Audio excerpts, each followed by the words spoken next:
Hello friends, happy morning. இன்றைக்கி பார்த்தீங்கன்னா Tuesday. So morning 6 o'clock எழுந்துட்டேன். எழுந்து வாசல் தெளித்து நல்லா கோலம் போட்டாச்சு. கோலம் போட்ட அப்புறம் நான் எப்பவுமே ஃபஸ்ட்டு டீ குடிச்சிடுவேன். ஸோ டீ குடித்தா தான் எனக்கு வந்து மைண்ட் ரிலாக்ஸாக இருக்கும். மோஸ்ட்லி காஃபி தான் குடிப்பேன். ஸோ காஃபி குடித்தா ரொம்ப ஸ்டொமக் அப்செட் ஆக சொல்லி டீ ட்ரை பண்ணலான்னு வந்து டீ குடித்தேன்.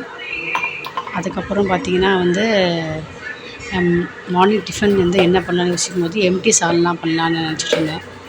ஸோ எம்டி சால்னா வித் தோசை. ஸோ அதுக்கான தேவையான வெங்காயம் தக்காளி எடுத்து வச்சு அரைஞ்சிட்ருக்கேன். ஆக்சுவலி பார்த்திங்கன்னா 3 வெங்காயம் 3 தக்காளி எடுத்து வச்சுருக்கேன். நான் வந்து எம்டி சால்னாக்கு நம்ம வந்து எந்த ஒரு வெஜிடபிள்ஸும் இல்லாமல் கடகடன்னு பண்ணிடலாம். ஆக்சுவலி பார்த்திங்கன்னா இப்போ நான் 8:30 பண்ணியாகணும். ஏன்னா எங்கள் ஹஸ்பண்ட் வந்து 8:30 ஆஃபீஸ் கிளம்பிடுவாங்க. இப்போ மார்னிங் 7 o'clock ஆகுது. ஸோ வந்து அதுக்குள்ளேயும் வந்து என்னுடைய 2வது பையன் எழுந்துட்டான். அவனுக்கு தேவையானது அதெல்லாம் பூஸ்ட் கலக்கி கொடுக்கணும். ஸோ அதுக்காக வந்து அந்த 2வது பையன் எழுந்தாலே எனக்கு வந்து எந்த ஒர்க்கும் பண்ண முடியாது. அவனை பார்த்துக்கிறது டைம் கரெக்டாக இருக்கும்.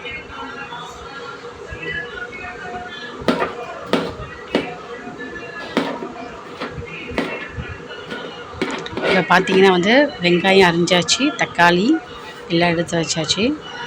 இப்போ வந்து குக்கரை வச்சுட்டு அதில் எண்ணெய் ஆட் பண்ணிக்கிறேன். எண்ணெய் ஆட் பண்ணிவிட்டு சோம்பு கொஞ்சம் ஆட் பண்ணிக்கிறேன். சில பேர் சோம்பு போடுவாங்க, பட்டை போடுவாங்க.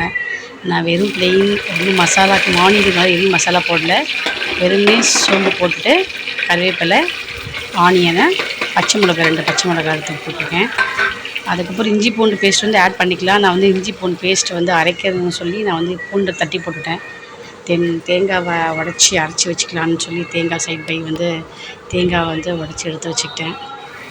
தக்காளி ஆட் பண்ணியாச்சு. அதில் வந்து கொஞ்சமாக மஞ்சத்தூளும் வந்து உப்பும் வந்து போட்டுக்கிட்டேன்.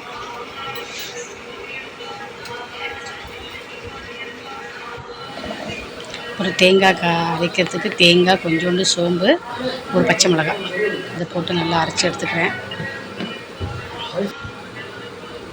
இந்த சால்னா பார்த்திங்கன்னா வந்து தோசைக்கு சூப்பராக இருக்கும். எம்டி சால்னா தான், ஆனால் வந்து டேஸ்ட்டு எம்மியாக இருக்கும். தேவையான மிளகாத்தூள் ஆட் பண்ணிக்கோங்க. இது கொதிக்கிற டைமில் வந்து நம்ம இந்த கிரேவி போட்டுடலாம். தேங்காய் கிரேவியை போட்டு குக்கரை வந்து மூடி வச்சுட்டு ஒரு விசில் 2 விசில் எடுத்தால் விட்டாலே போதும்.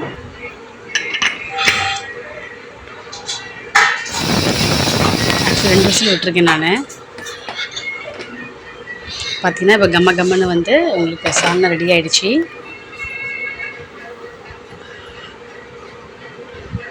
இது வந்து தோசைக்கு சூப்பராக இருக்கும்.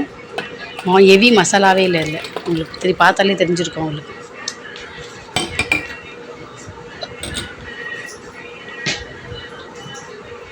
மார்னிங் வந்து தோசை வந்து கல் தோசை மாதிரி ஊற்ற சொன்னார் எங்கள் ஹஸ்பண்ட். ஸோ கல் தோசை மாதிரி ஊற்றிட்டு